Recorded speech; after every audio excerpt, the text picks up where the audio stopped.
This is my daughter's 2010 Hyundai Sonata. She was driving it the other day and the steering wheel got real hard to turn.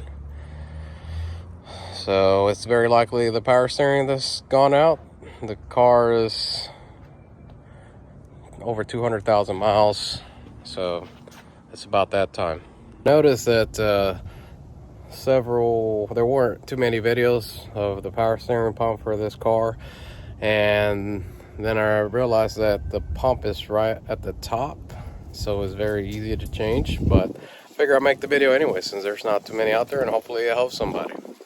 Alright, so this is all you really need to replace a power steering pump. A 15 wrench, 15 millimeter, 17 millimeter, two ratchets, 1/2 and 3/8, or you can just use either or. You have to just make sure that you get a 15-16 socket. You get a 12 and a 10 millimeter and a 14 millimeter socket. A pair of pliers, power steering fluid, your power steering pump, a drain pan, should be good to go. I bought this pump at Amazon. It's about $70. You can get the original one for $180, $200. I haven't had too much bad luck with Amazon parts, so I'm gonna try it out and see how long it lasts. Given the mileage, she probably won't have this car for another 100,000 miles, so I don't need it to be the original one on this one. But here's the pump. Like I mentioned, it's right at the top. So let's go ahead and get into this thing. So the first thing you want to do is loosen the belt. You want to get a 17 millimeter wrench, the longest wrench you have, and you want to get down to the tensioner, which is right there. You want to take some tension off the belt there.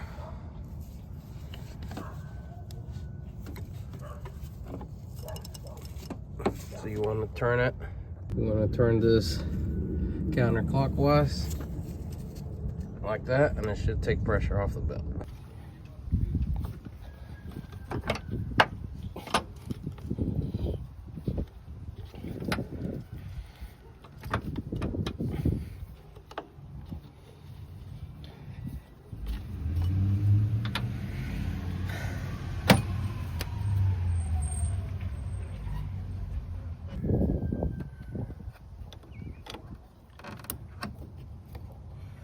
Alright, remove the clamp.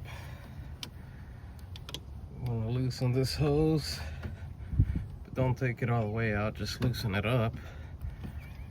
Alright, I'm going to take the ratchet, loosen this up. We got a 15/16 wrench on there. Lefty loosey.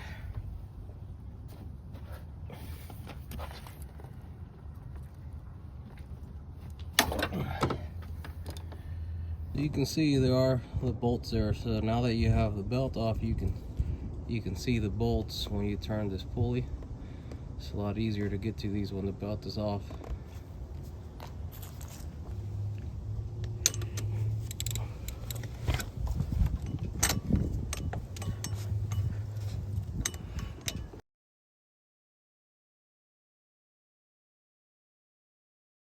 Alright, now that all the bolts are out, I did use a 12 millimeter socket.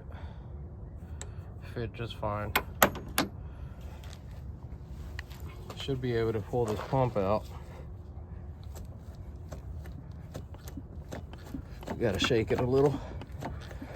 What I want to do, I do have a drain pan down here, but I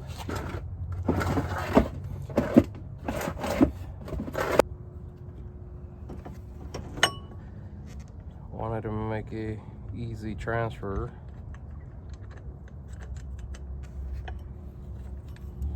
There's a little brass ring down there. Make sure you don't drop it. And then I'm just putting it over here.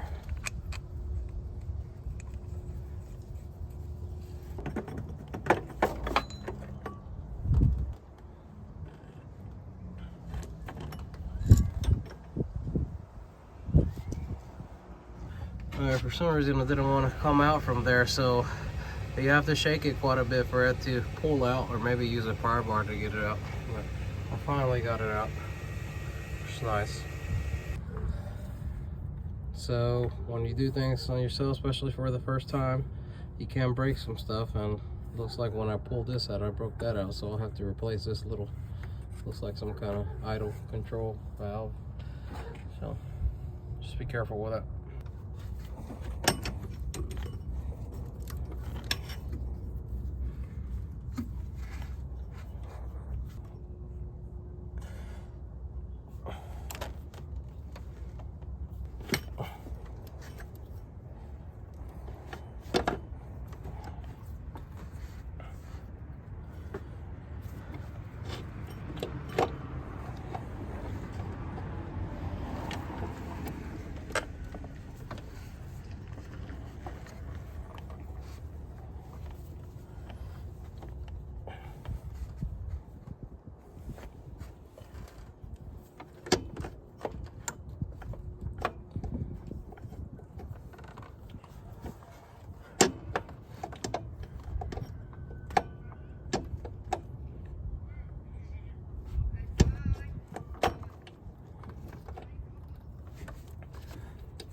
Yeah, so leaving this top line on made it more of a challenge.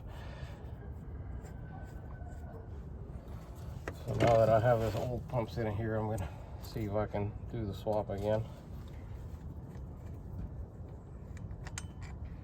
Don't drop that brass ring. Put that back on.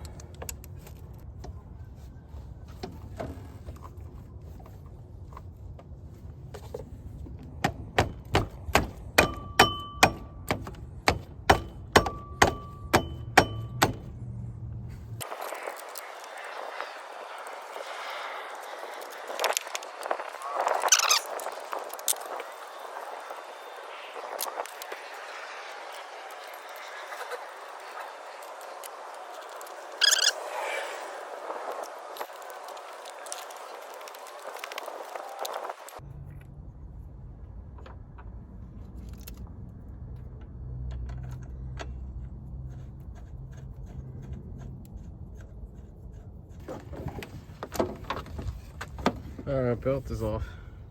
This is the reason why I'm replacing it. It's already cracked. It's gonna give out any time now, so I don't want it to go out on her.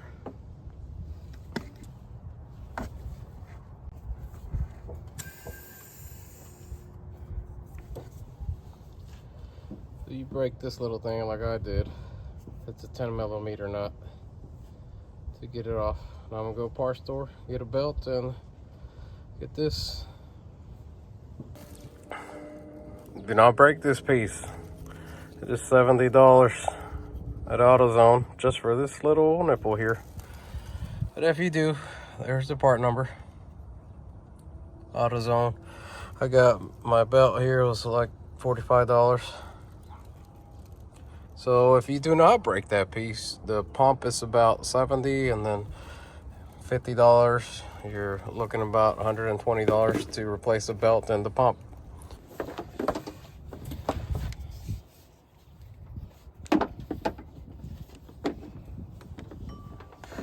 Alright, so I'm gonna fish this belt through here. I'm gonna try to get it around the pulleys that are towards the back of the car first. So I'm fishing it all the way to the back, trying to grab it with my hand on the back side.